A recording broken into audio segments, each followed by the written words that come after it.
Hi, everybody. Welcome to Friends Talk Money. I'm Pam Kruger, the creator of Money Track on public television and the founder of wealthramp.com. Hi, I'm Richard Eisenberg, a personal finance writer and editor, and the former managing editor of the PBS website for people over 50, Next Avenue, where I was the editor of the Money and the Work and Purpose channels. And I'm Terry Savage, nationally syndicated personal finance columnist and author of The Savage Truth on Money. We're three friends who like to talk about money and all the issues that come with it.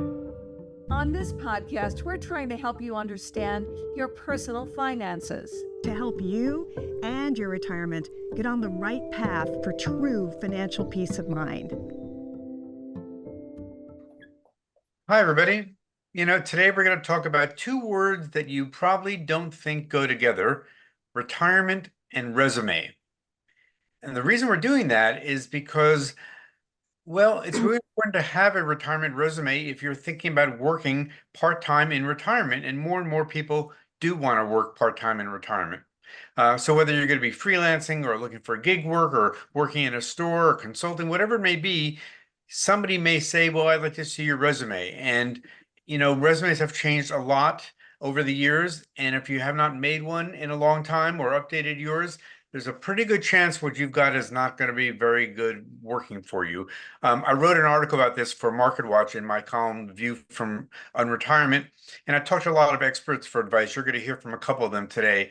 I confess, I had not updated my resume in a long time, but when I unretired in 2022, I did, and I had to change quite a few things. So I don't want to put you guys on the spot, but I'm going to do it anyway. Pam and Terry, when was the last time you updated your resume? Have you? Well, I update my resume every year because I'm still out there speaking. And so people say, well, I need it's like a CV. I need your bio, they call it, for introducing you at speeches and so forth. So it's something I do automatically. But the interesting thing is, the longer you've been around, the longer your bio could get, and you have to judiciously chop out a lot of this stuff. We'll talk about that. So it fits on one page. Okay. And how about you, Pam? Have you updated a resume anytime recently? It's my bio, because I've been self-employed since 2005, 2004. So it's been a hell of a long time since I've used a resume. And I don't consider a resume to be anything like a bio, because my bio is specific to, look, this is what I'm doing. If you want to feature me in some way, or you want me to write an article or whatever it is. A resume, oh no, I haven't even looked at a resume unless it's someone younger who's coming in as an intern or somebody who's looking for work. Been a long time. Well, we're going to talk about it, and you might want to update yours at some point. We'll see. But the experts that I talked to for my article told me that one reason some people over 50 don't get hired for part-time work in retirement is because their resumes are all wrong. One of the people I talked to was Stacy Haller. She's the chief career advisor at resumebuilder.com. Here's what she said. And what happens is, a lot of those folks say, so I want to get back in the workforce, and they pull out the college grad resume that they've been updating since 1970. And they think that's going to get them a job with their AOL address and 5 pages of experience. Unfortunately, that doesn't work. So these frustrated job seekers often tell her that they sent out 500 resumes and they didn't get any work.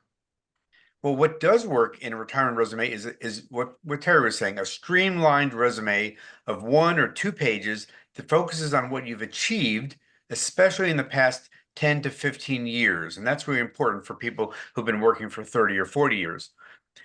Another person expert I talked to was John Tarnoff. He's a career transition coach in Los Angeles. And here's what he said employers look for when people want part-time work in retirement. What did you accomplish? So they're not interested in just what you're capable of. They want to know what you've delivered. So Terry and Pam, I wonder if you have any thoughts on this whole idea of filling your resume with what you've accomplished and how people can show their accomplishments on the resumes, not just where they worked, but what they did. I think we're talking to people going back to work, maybe in different areas in retirement, doing different things. I think we baby boomers have one really great advantage. Employers have figured out we are really good workers. We are not these young kids who, well, I need a weekend off, a long weekend because my girlfriend, they recognize that in us, if we'll go back to work and they're willing to do it, we've done podcasts on this part-time. They recognize that we bring a work ethic that's really strong. And I think that's what you want to appeal to. You want to talk about you're a person who gets things done, who headed up projects that had consequences, who reported to the CEO and da-da-da-da. And you can say, not happy to work on a team or happy to lead a team on a part-time basis to fulfill a project. That's what I'm looking for. Your goal to an employer, if you set it up that you have all these attributes and you work hard and you're not trying to get on the payroll, you cost them less if they don't have to pay benefits, And you want to really quantify what you've done, right, Pam? You want to show as much as you can, in dollars and cents or percentages, how you made a difference, right? Since I knew we were going to talk about this topic, and I know that literally I haven't dusted off a resume template in so many years. You got me thinking. You really got me thinking about all the things that I would want to put forward. And I was thinking about a couple of notes I had is that, like playing off of what Terry just said, we are experts by this time. We have expertise. It's specialized. We don't need to fluff or nut everything about all these things that you're thinking resumes of the past. And you have to be strong, sharp, and short, sharp, and strong in all those areas, quantifying what you've done.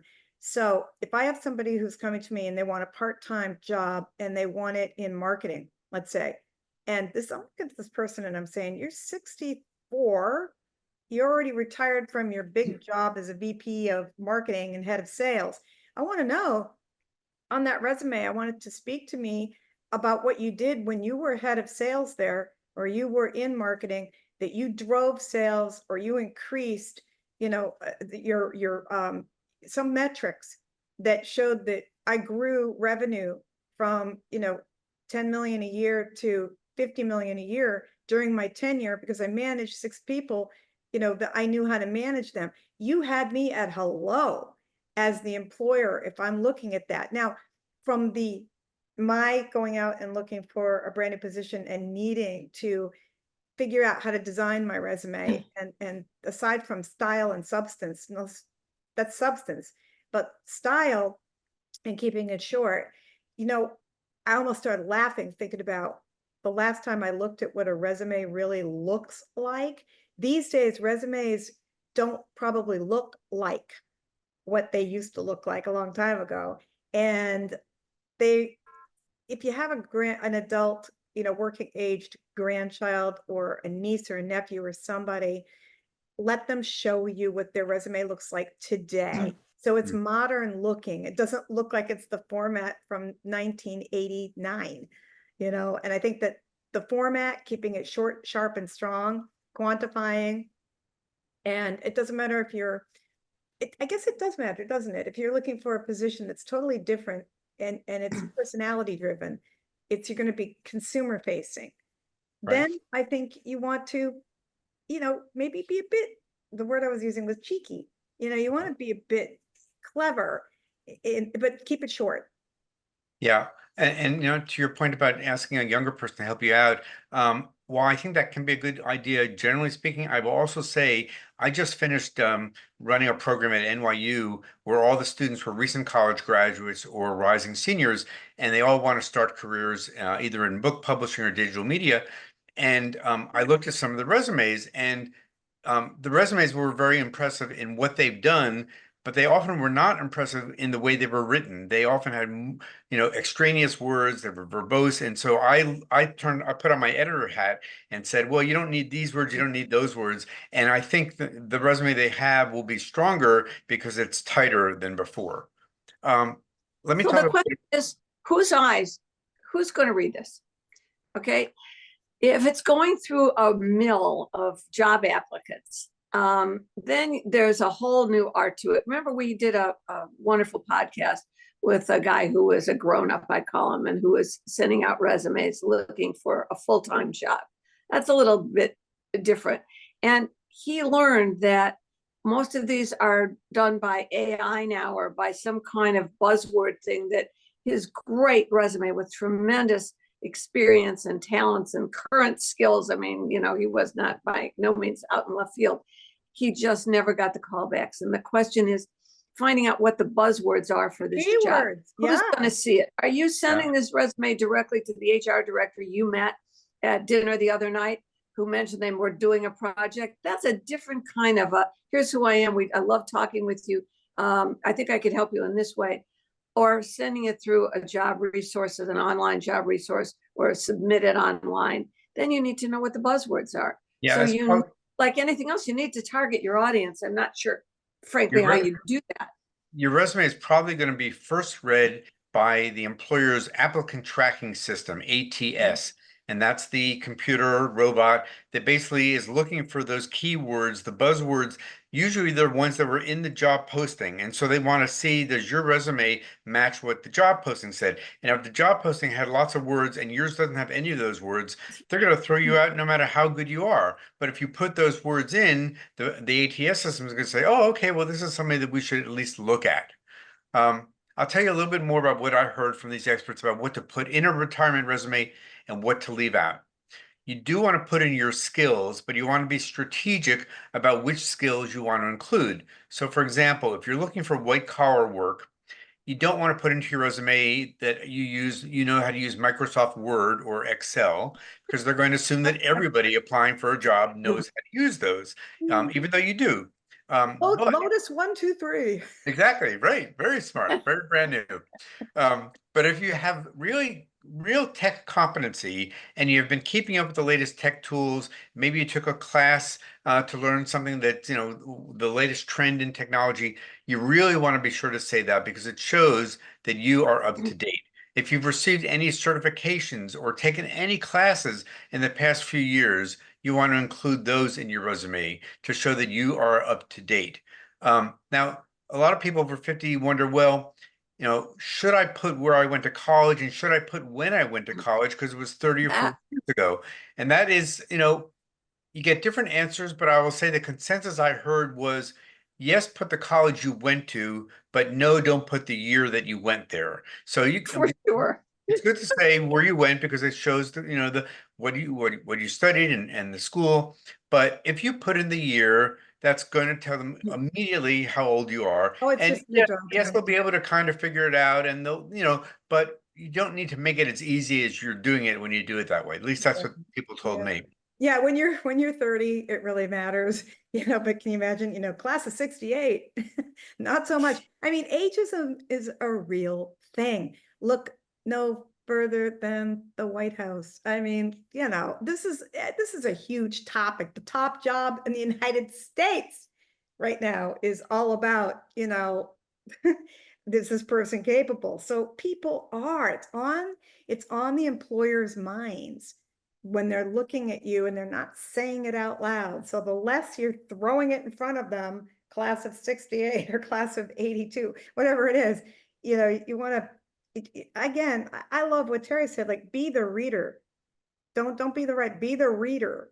Pretend you're the one reading the resume and you're doing the hiring. And the idea, though, you brought up too, touched on, is, you know, different resumes, and even younger people do this. I used to do this a long time ago. Different resumes for different roles. You know, I'm going to have a resume that, let's say that I was, you know, a retired consultant and I was in the tax area or something. My resume is going to, you know, be short, sharp, and strong and quantitative, and talk about those skills. If I'm going to be a greeter now, you know, or I'm going to be a manager, front facing someplace, and it's a totally different role, it's not going to be my resume. My resume doesn't need to include everything. It just needs to include those things that really help make the case for why I'm qualified to be friendly and meet people. Well, let me pick up on that a little bit, because I think you bring up an interesting point, Pam, which is a lot of people, think that when they are going to work in retirement, they want to do something that's different from what they did their whole career. Either they were tired of it, they were burned out, they were bored, they didn't like it anymore. They want to do something else. That what they want to do may not normally show up in the resume because they never did that before.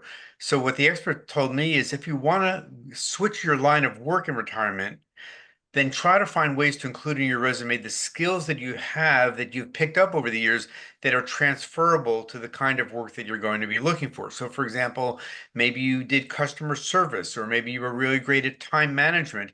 Even if you did that in one field, that can be really useful in another field. And people sometimes think that, well, gee, all they want to see is that I've worked in that field. And, that's always helpful. But if you haven't, you can give them some things that you have done that might be helpful for them.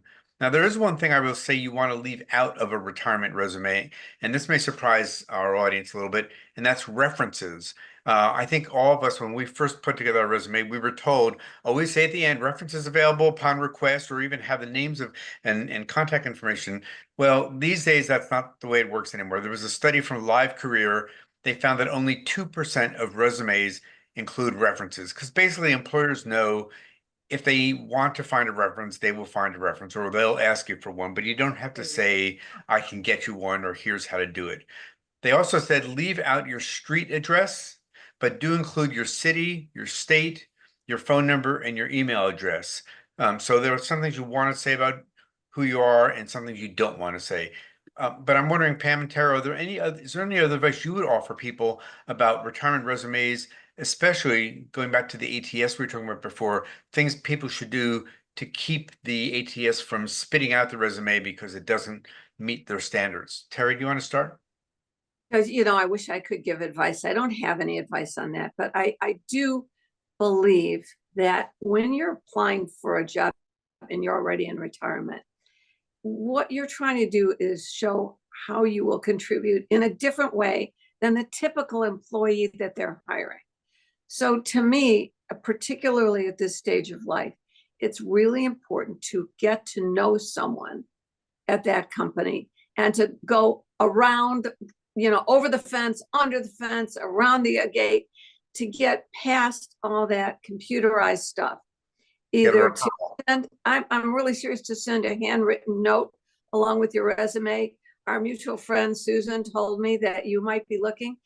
Here's my resume, but actually, basically, I know that I've done this before. I'm not looking to take over a department, but I thought I could contribute on a project basis, and I'm available if you'd like to meet. I don't think we fit in a box once we get to this stage. And the most important thing you can do is get to know someone and go around that computerized barrier. The resume is the least of it. The connection is the most important. Most people who get hired through referrals these days, not by answering a job posting. Yeah. Pam, any other thoughts you have? And I want to ask you to talk a little bit about the idea of having multiple resumes and tailoring your resume for the employer that you're trying to get a job with.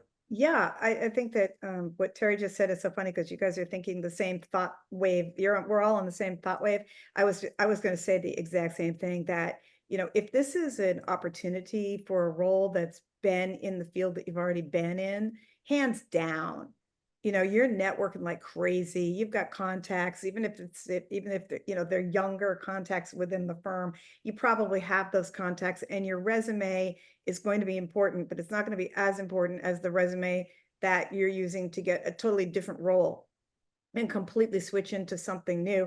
And before I touch on the different resumes, because I do agree with that, what all I want to offer as advice is don't let your resume be the reason you get turned down for the role.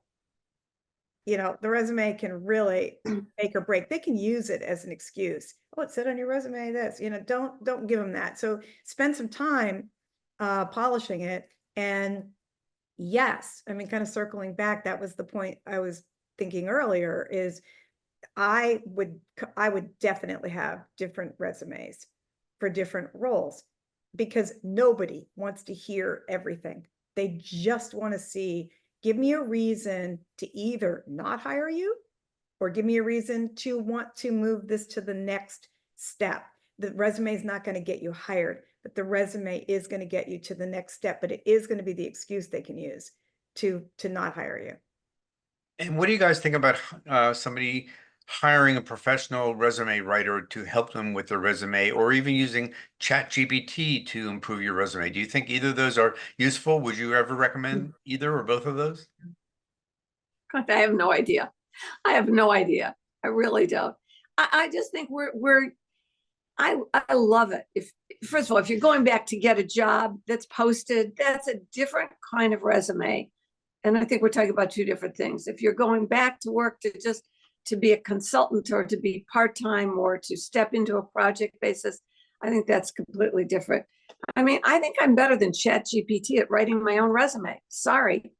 Artificial intelligence, I think I've got you beat when it comes to my resume, maybe not to everything in the universe, but Thank you. let your personality come through.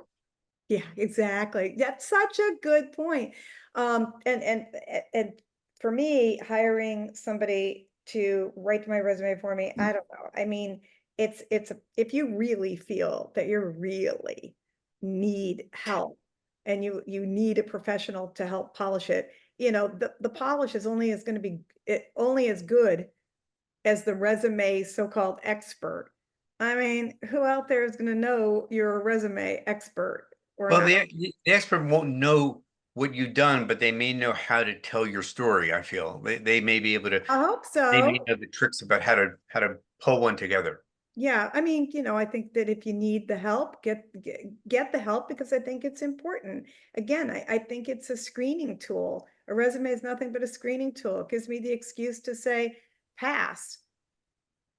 And one last thing I want to mention about putting into a retirement resume, which is really, I think, something people in their 50s and 60s want to think about, is any volunteering that you've been doing. You know, when you're starting out, and you're putting together your first resume in your 20s or your 30s, you probably haven't done any volunteering. You don't think about that, and the experts would not even think about mentioning that.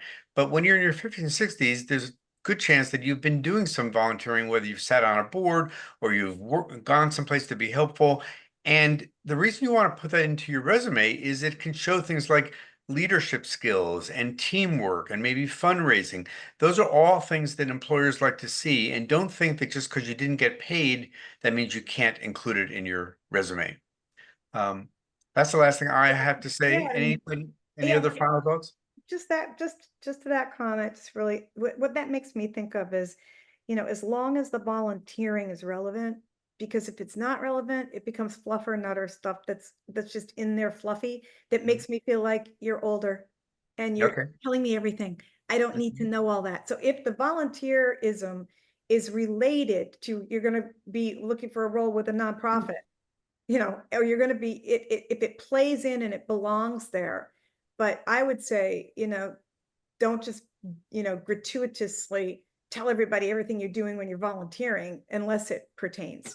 Okay, good point. Terry, any final thoughts? Well, no, I haven't thought about my resume in a long, long time, but it's got to be a living, changing thing. So just because you did it last year, update it this year and let your personality shine through. I think that's really critical. If a human being's reading it, what will distinguish you? You're at a stage now where you can afford to take a risk. Really, this is not the end of the universe. So if you want to put something funny in or something clever, go for it. See what happens. Thank you. Well, thanks, Pam and Terry. And I hope for our audience that the episode has been helpful for anybody looking for work in retirement or anybody thinking about doing that. So thanks so much for joining us, and we'll see you next time. Bye. Thanks. Bye-bye. Friends Talk Money is funded in part by a grant from the Investor Protection Trust. The IPT is a nonprofit organization devoted to investor education. Since 1993, the IPT has worked with the states to provide the independent, objective investor education needed by all Americans to make informed investment decisions.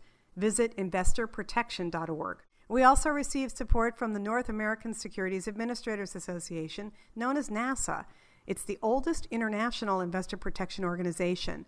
NASA's members include state and provincial securities regulators from the U.S., Canada, and Mexico who serve on the front lines of investor protection. Recognizing that education and awareness are powerful tools in the fight against investment fraud, NASA is pleased to sponsor Friends Talk Money. Here are 3 important tips to help you protect your money from fraud. With investing, there are always risks, so be cautious of anybody telling you that a certain investment is guaranteed. You should also proceed with caution if somebody is promising very large investment returns. This is a common red flag for investment fraud. Last and most importantly, be sure you're working with a licensed or registered financial professional. You can check